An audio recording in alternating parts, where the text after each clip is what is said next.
Agneeswaran sir, நீங்க எப்படி பாக்குறீங்க ஒரு மாத காலத்தில் இருக்கக்கூடிய நிறை குறைகளை நீங்க என்ன பாக்குறீங்க? மக்கள் ரொம்ப வேகமாக தமிழ்நாடு ஆட்சி அதிகாரம் நிர்வாகம் தாவேக அரசு வந்தால் நமக்கு இதை செய்வார்கள் என்ற நம்பிக்கையே வச்சிருக்கிறாங்க. சரி. ஆனால் அந்த நம்பிக்கைக்கு பாத்திரமாக தமிழ்நாடு முதலமைச்சரும் தமிழ்நாடு அமைச்சரவை கூட்டமும் இருக்குமா, இருந்திருக்கிறதா அப்படின்னு கேட்டால் ஒரு மாசத்துல என்னால் சொல்ல முடியாது. இன்னும் 59 மாதம் கழிச்சு தான் சொல்ல முடியும். ஏன்னா தமிழ்நாட்டில் பத்திரிகையாளர் சந்திப்பை இதுவரைக்கும் தமிழ்நாடு அமைச்சரவை கூட்டம் 52லேருந்து 75 வருஷம் நடந்திருக்கு. பத்திரிகையாளரை சந்திக்காத ஒரு முதலமைச்சரை தமிழகம் இன்றைக்குத்தான் பார்த்து கொண்டிருக்கிறது. ஆகையினால அவர்களுடைய நிர்வாகத்தை இப்போ தராசு மாதிரி போட்டு எப்பா இங்கிட்டு சாய் தான் இங்கிட்டு சாய் தான் என்னால் எங்கிட்டு சாயுதுன்னே கண்டுபிடிக்க முடியல. ஆகையினால முள் இல்லாத தராசை போல நிர்வாக முகம் தெரியாதவர்கள் எல்லாம் போய் கோட்டை போட்டுக்கிட்டு ஆய்வு பண்றாங்க அப்படின்னு சொன்னா, தமிழ்நாட்டில் நீங்க ஆட்சிக்கு வந்துட்டீங்க, மக்கள் எதிர்பார்த்தாங்க, அந்த எதிர்பார்ப்பு பூர்த்தி ஆக்கப்படுமா அப்படின்னு கேட்டா ஒன்று ஒன்றா சொல்றேன் பாருங்களேன். 717 கடைகள் நாங்கள் டாஸ்மார்க்கில் மூடிட்டோம். அந்த எந்தெந்த கடைகள் அப்படின்னு ஏதாவது தரவுகள் உண்டா? சரி, நீங்க மூடின கடையில வேலை பார்த்திருப்பாங்கல்ல, அவங்களெல்லாம் எந்த கடையில போய் பணி நிமைத்தனம் செய்து? முந்தைய ஆட்சிகள்ல கூட முந்தைய ஆட்சி தான் மோசமான ஆட்சியே. 500 கடையை வந்து முந்தைய ஆட்சி தான் தீய ஆட்சியே. நீங்க தான் தூய ஆட்சியே. ஆகையினால தயவு செய்து ஒரு ஆட்சி புதுசா வந்ததுக்கு பிறகு இதுக்கு மட்டும் பதில் சொல்லுங்கன்னா முந்தைய ஆட்சி அப்படி நடந்துச்சு அப்படின்னு சொன்னா அவர்கள் தப்பிக்க நினைக்கிறாங்க. நான் என்ன சொல்றேன், ஒரே ஒரு குறுக்கீடு, அக்னிக்கு ஒரே ஒரு குறுக்கீடு. இல்ல, நான் என்ன சொன்னா, ரஜினி 3 பேர் பேசும்போது அமைதியா இருந்த எனக்கு ரஜினி உள்ள வந்தாரு பாருங்க, ரைட்டுங்களா? இப்ப நீங்க ரஜினி தான் வர மாட்டேங்கிறாருங்க, உள்ள வந்தாரு சொல்லியல்ல. இது கூத்து என்னன்னா, முதல்ல ஆரம்பிச்சதே ரஜினி தான், அடுத்து இப்ப ரஜினிகாந்த் குறுக்கல வராரு. ஒரே ஒரு தனி இயக்கம் லதா ரஜினிகாந்த் காட்டுறாங்க. எங்க இந்த ரஜினியை சொல்றாங்க. என்ன சொல்ற கேப்போம். ஒரே ஒரு செய்தி தான் வந்து, அதிமுக ஆட்சியில் 500 கடைகள் மூடப்பட்டது இல்லவா? அந்த 500 கடைகள் மூடப்பட்ட பிறகு என்ன நடைமுறையோ அந்த நடைமுறை தான் இப்பொழுது. இல்ல, அதான் அவர் என்ன கேட்கிறாரு, அதிமுக ஆட்சி காலத்துல 500 கடைகள் மூடினாங்க, ஆனா அதுக்கு பிறகு நடைமுறை தான் இப்போன்னு சொல்றீங்க. அந்த ஆட்சி சரியில்லை, திமுக சரியில்லை, இது வெளிப்படையான ஆட்சி அப்படின்னு சொல்லிட்டு வந்தவங்க என்ன கடையை மூடுனீங்க, அங்க வேலை பார்த்து எங்க போனாங்கன்னு கேக்குறாரு. மற்ற கடையில வந்து அவங்க அதிகாரப்பூர்வமா இந்த அறிக்கை வெளியில்லையா? எந்த கடை, எந்த முகவரியில, எந்த கடை மூடப்பட்டது? 717 கடையில பார்த்தவங்க பற்றாக்குறையில இருக்கிற கடைகளுக்கு அனுப்பப்பட்டிருக்கிறார்கள். தெரியல, அது தெரியல. சொல்றீங்க, அரசு சொல்லல. இப்ப கடைசி என்ன முடிச்சாரு? கேளுங்க கொடுப்பாங்க. இந்த தகவல் அறியும் உரிமை சட்டத்தில் தமிழ்நாடு அரசை கேட்டா அந்த தகவல் எங்களிடம் இல்லை என்றாங்க. எப்ப கேட்டீங்க நீங்க? எது போய் பாருங்க, தகவல் உரிமை கொடுப்பாங்க சார். இந்த கடை, இந்த எண் கொண்ட கடை மூடி இருக்கும், இந்த பணியாளர் 2 பேர் அங்க போயிருக்காங்க, கொடுக்கலாம். நிச்சயமாக அதுக்கு அவங்க பண்றது இவங்களும் பண்றாங்க, என்ன வித்தியாசம்? அவ்வளவுதான். அக்னி மூலமாக அந்த கேள்வி எழுந்திருக்கிறது, நிச்சயமாக பதில் கிடைக்கும், அதுல மாற்றுக்கிறது இல்ல. இல்ல, அது கேள்வி எழுந்த பிறகு கொடுக்கணும்னு இல்ல, அதை கொடுத்துருக்கணும். அது அவ்வளவுதான். சரி, அதை கூட விட்டுருங்க சார், மன்னிச்சு விட்டுருவோம் சார், விடுங்க சார், கொடுக்க வேணாம் சார், இன்னும் 59 மாசம் இருக்கு சார், வாய்தா கேட்டுட்டே இருப்போம் சார். நான் இப்ப என்ன கேட்கிறேன், தமிழ்நாட்டில் கோயம்புத்தூர்ல நீங்க 2வது எய்ம்ஸ் வேணும்னு கேட்கிறாரு. ஆனா ஏற்கனவே 12 வருஷமா ஒரு எய்ம்ஸ் கட்டடம் கட்டாமலே இருக்க. ரொம்ப வலுவா கட்டுறாங்க, ரொம்ப வலுவா கட்டுறாங்க, ரொம்ப வலுவா கட்டிவிட்டாங்க. அதுதான் இப்ப பிரச்சனையே. ஆகையினால எதை எப்படி செய்ய வேண்டும்? தமிழ்நாட்டில் ஒரு கட்சி ஆரம்பிச்சிங்க, மக்கள் அமோக ஆதரவு கொடுத்துட்டாங்க. ஆனால் மக்களுக்கு நீங்க கொடுத்த வாக்குறுதிகள்ல ஏதாவது செய்ய ஆரம்பிச்சிருக்கீங்களா? பண்ணிருக்காங்களே. பெண்கள் இலவசமா போக்குவரத்துல போறாங்களா? விவசாய கடன் தள்ளுபடி பண்ணிட்டாங்க. எத்தனை பேருக்கு எவ்வளவு? குறு விவசாயி, பெரு விவசாயி, நடுத்தர விவசாயின்னு பிரிவு இருக்குல்ல, நீங்க என்ன சொன்னீங்க? அங்க என்ன செஞ்சிருக்கிறாங்க? 200 யூனிட் இலவச மின்சாரம் கொடுத்திருக்காங்க. 500 யூனிட்டுக்குள்ள இருந்தா தானே. ஜெயலலிதா அந்த மாதிரி கண்டிஷன் போட்டாங்களா? சார், நீங்க நடிப்பு என்பது வேறு, கவர்ச்சி என்பது வேறு. ஆனால் அரசு நிர்வாகங்கிறது 24 மணி நேரம். ஏன் தெரியுமா?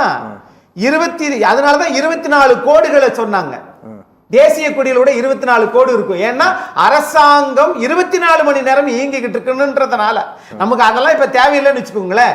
என்னை பொறுத்தளவுல இந்த ஊரகத்துல மகாத்மா காந்தி ஊரக வேலைவாய்ப்பு திட்டத்துல மத்திய அரசு 90% கொடுக்கும், மாநில அரசு 10% கொடுக்கும். இப்ப பேரை மாத்தி வச்சுக்கிட்டாங்க. அதுல மத்திய அரசு 60% கொடுக்கும், மாநில அரசு 40% கொடுக்கணும். இதனால 7000 கோடி தமிழ்நாட்டுக்கு வருவாய் இழப்பு ஏற்படுகிறது. முதலமைச்சர் நமக்கு கூடுதல் செலவு. நம்முடைய வருவாய் அதற்கு அதிகம் செலவழிக்கப்படுகிறது. மத்திய அரசு தர வேண்டியதற்கு பதிலாக மாநில அரசு கூடுதல் செலவு.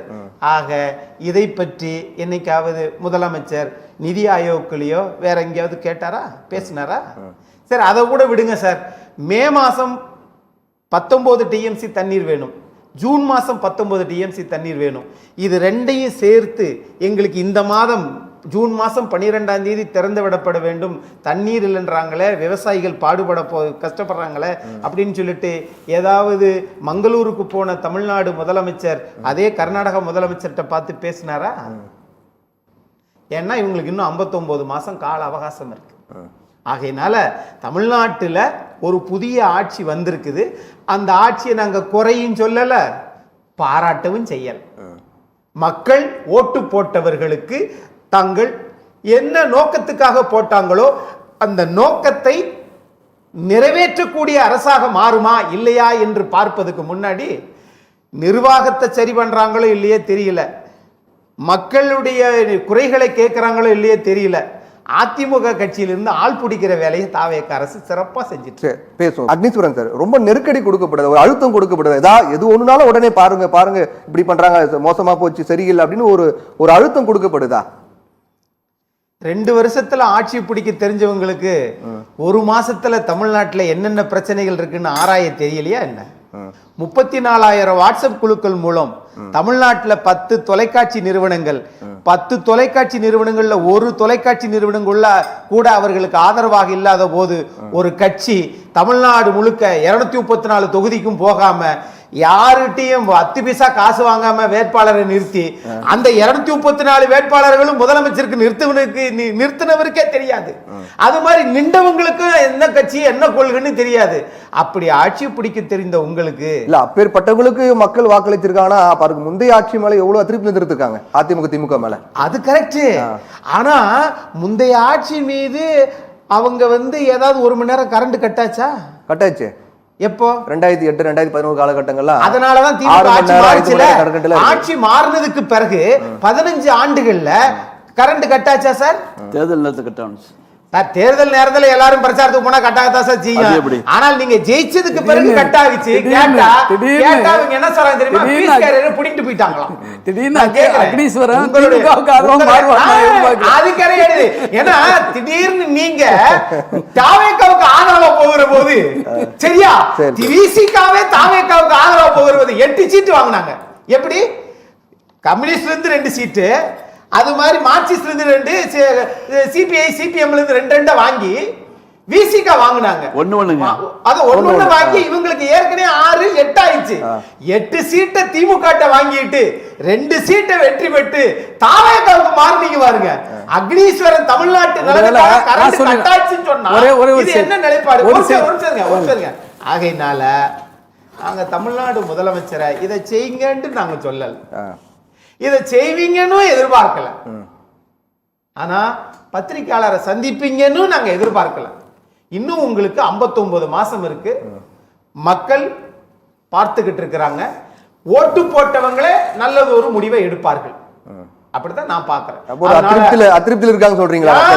எந்த அதிருப்தியும் இல்ல, எந்த அதிருப்தியும் இல்ல, எந்த போராட்டமும் இல்ல. அதெல்லாம் இப்ப 5 ஏக்கருக்கு கீழே இருந்ததுன்னா அந்த விவசாயிகள் எல்லாம் வாங்கின கடன் போறான். ஓகே சார், நிஜாமி சார் கொஞ்சம் பொறுங்க சார். உங்களுக்கு ஒத்துதான் சொல்றேன். 59 மாசம் தாண்டி போக வேண்டியது இல்ல. உள்ளாட்சி தேர்தலும் 29 பாராளுமன்ற தேர்தலும் இருக்குது. அதுக்கு தான் நாம வந்து எல்லா கட்சியிலிருந்து ஆளை வந்து பிடிச்சு வச்சு தானே இருக்கிறோம் சார். தமிழ்நாட்டுல 107 சட்டமன்ற உறுப்பினர்கள், அதுல 101 சட்டமன்ற உறுப்பினர்கள் புதுசா வந்திருக்கிறாங்க. அவங்களுக்கு சட்டமன்றத்துல என்ன கேள்வி எப்படி கேட்கணும் அப்படிங்கிறது தெரியாது. அதுக்கு மரியாதைக்குரிய சபாநாயகர் வந்து நான் உங்களுக்கு வகுப்பு எடுக்கிறேங்கிறாரு. சரி, அவங்களுக்கு வகுப்பு எடுக்கிறீங்க, மக்களுக்கு எப்ப எடுக்க போறீங்க? நாங்க சொன்னதெல்லாம் நம்பிட்டீங்களே, அப்படி கேட்க போறீங்களா எப்படின்னு தெரியல. ஆகையினால எல்லாமே காலப்போக்கில் மக்கள் தான் இந்த முடிவை எடுப்பாங்க. மிக பிரம்மாண்டமானது ஒரு தீர்ப்பை தாவேகா திரு விஜய் அவர்களுக்கு கொடுத்திருக்கிறாங்க. மக்கள் எந்த முடிவை எடுத்தாலும் அடியேன் ஆதரிக்க தயார். சரி.